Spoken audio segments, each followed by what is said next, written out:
اس نے سجدہ کرنے میں اپنی توہین سمجھی اور آدم علیہ السلام کے سامنے اپنی بڑائی کا اظہار کیا، اللہ تعالیٰ کے حکم کے مقابلے میں تکبر کیا اور سجدے کے حکم کو ٹھکرا کر کافروں میں سے ہو گیا۔ قال یا ابلیسو، فرمایا اے ابلیس، ما منعکا، کس نے تجھے روکا، ان تسجد لما خلقت بیدی، کہ تو اسے سجدہ نہ کر جس کو میں نے اپنے ہاتھ سے بنایا، استکبرتا، کیا تو بڑا بن گیا، ام کنت من العالین، یا تو بلند مرتبہ لوگوں میں سے ہے۔ اللہ تعالیٰ نے فرمایا اے ابلیس، کس چیز نے تجھے سجدہ کرنے سے روکا، جس کو میں نے اپنے ہاتھ سے بنایا، یعنی جسے میں نے خود عزت اور فوقیت دی، اس کو سجدہ کرنے سے تجھے کس نے منع کیا؟ کیا تمہیں تکبر کی بیماری ہے یا تم بڑے درجے والوں میں سے ہو؟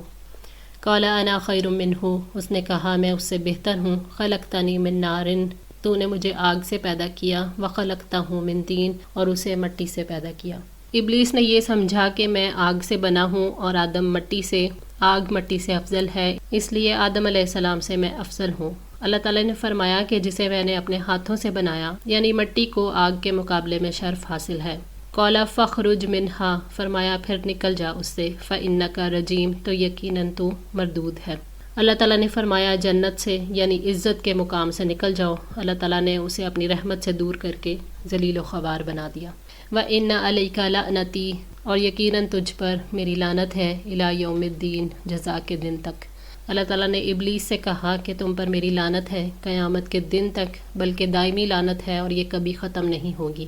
قال ربی فانذرنی، اس نے کہا اے میرے رب پھر مجھے مہلت دے، الی یوم یبعثون، اس دن تک جب سب اٹھائے جائیں گے۔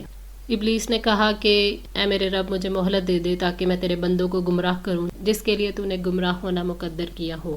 قال فإنک من المنظرین، فرمایا پس یقیناً تو مہلت دیے جانے والوں میں سے ہے۔ اللہ تعالیٰ نے اپنی حکمت کے مطابق ابلیس کو مہلت دیتے ہوئے فرمایا کہ تجھے مہلت دی گئی، الی یوم الوقت المعلوم، اس دن تک جس کا وقت معلوم ہے، یعنی اس دن تک تمہیں مہلت دی جاتی ہے جس کا وقت مقرر ہے۔ جب آدم علیہ السلام کی ذریت پوری ہو جائے گی تو امتحان بھی ختم ہو جائے گا۔ قال فبعزتک، اس نے کہا تو تیری عزت کی قسم، لأغوینہم اجمعین، میں ان سب کو ضرور گمراہ کروں گا۔ ابلیس نے اپنی آدم علیہ السلام اور ان کی اولاد کے ساتھ دشمنی کا اظہار کرتے ہوئے کہا کہ میں آپ کی عزت کی قسم کھا کر اعلان کرتا ہوں کہ ساری نسل اور آدم علیہ السلام کو گمراہ کروں گا، الا عبادک منہم المخلصین، سوائے تیرے ان بندوں کے جو خالص کر دیے گئے۔ ابلیس نے مخلص لوگوں کے بارے میں بتایا کہ میں ان کو گمراہ نہیں کر سکوں گا۔ مخلص لوگوں سے مراد ایسے لوگ ہیں جو چنے ہوئے اور پسندیدہ ہوتے ہیں۔ قال فالحق، فرمایا پس حق ہے، ذو الحق کا اقول، اور حق ہی میں کہتا ہوں۔ اللہ تعالیٰ نے فرمایا کہ یہ حق ہے اور میں سچ ہی کہتا ہوں، یعنی میری بات غلط نہیں ہو سکتی۔ لَأَمْلَأَنَّ جَهَنَّمَ، البتہ میں ضرور بھر دوں گا جہنم کو، منک وممن تبعک، تجھ سے اور ان سے جو پیروی کریں گے تیری، منہم اجمعین، ان میں سے سب کے سب سے۔ اللہ تعالیٰ نے فرمایا کہ میں تمہیں اور تمہاری پیروی کرنے والے جنوں اور انسانوں کو جہنم سے بھر دوں گا۔ فرمایا قال اذهب فمن تبعک منہم فإن جہنم جزاؤکم جزاء موفورا، اللہ تعالیٰ نے فرمایا جا پھر ان میں سے جو بھی تیری پیروی کرے گا تم سب کا پورا پورا بدلہ یقیناً جہنم ہی ہے۔ سورہ بنی اسرائیل 63۔ قل ما اسألکم علیہ من اجر، آپ کہہ دیں کہ میں اس کام پر تم سے کوئی اجرت نہیں مانگتا، وما انا من المتکلفین، اور نہ میں تکلف کرنے والوں میں سے ہوں۔ اللہ تعالیٰ نے فرمایا کہ اے نبی صلی اللہ علیہ وآلہ وسلم آپ کہہ دیں کہ میں اللہ کی طرف بلانے کا تم سے کوئی اجر، کوئی بدلہ نہیں مانگتا۔ میں کسی ایسی چیز کا دعویٰ نہیں کرتا جس کا مجھے اختیار نہ ہو، نہ میں ایسی بات کی ٹو میں رہتا ہوں جس کا مجھے علم نہیں، میں تو صرف اسی چیز کی پیروی کرتا ہوں جو میری طرف وحی کی گئی ہے۔ ان ہوا الا ذکر للعالمین، یہ تو ایک نصیحت ہے تمام جہان والوں کے لیے، یعنی یہ قرآن اور وحی ایک نصیحت ہے سارے جہان والوں کے لیے، باعث عزت ہے۔ کل ایو شیء اکبر شہادتا، قل اللہ شہید بینی و بینکم واوحی الی ھذا القرآن لانذرکم بہ ومن بلغ ائنکم لتشہدون ان مع اللہ آلہۃ اخری قل لا اشہد قل انما ھو الہ واحد واننی بریء مما تشرکون۔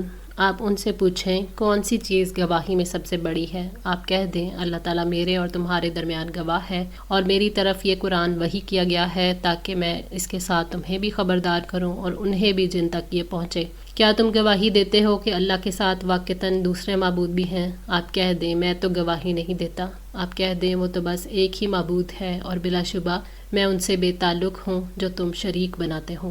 سورہ انعام آیت 19۔ وَلَا تَعْلَمُنَّ اور البتہ تم ضرور جان لو گے، نَبَأَہُ خبر اس کی، بَعْدَ حین ایک وقت کے بعد۔ اللہ تعالیٰ نے فرمایا کہ مشرک جلد ہی قرآن کے بارے میں اس کی صداقت اور شہرت کو جان لیں گے، موت کے بعد یا قیامت کے دن۔ اللہ تعالیٰ نے یہ فرمایا ہے کہ کچھ عرصے تک آپ کے سامنے قرآن کے وعدوں اور وارننگز کی حقیقت کھل جائے گی۔ الحمدللہ اللہ تعالیٰ کی توفیق اور مدد سے سورہ صاد مکمل ہوئی۔ اللہ تعالیٰ سے دعا ہے کہ ہم سب کو استقامت عطا فرمائیں، ہمارے علم میں اضافہ فرمائیں اور عمل کرنے کی توفیق عطا فرمائیں، قرآن پاک کو مکمل پڑھنے اور سمجھنے کی اور اس پر عمل کرنے کی توفیق عطا فرمائیں۔ جزاکم اللہ خیر، والسلام علیکم ورحمۃ اللہ وبرکاتہ۔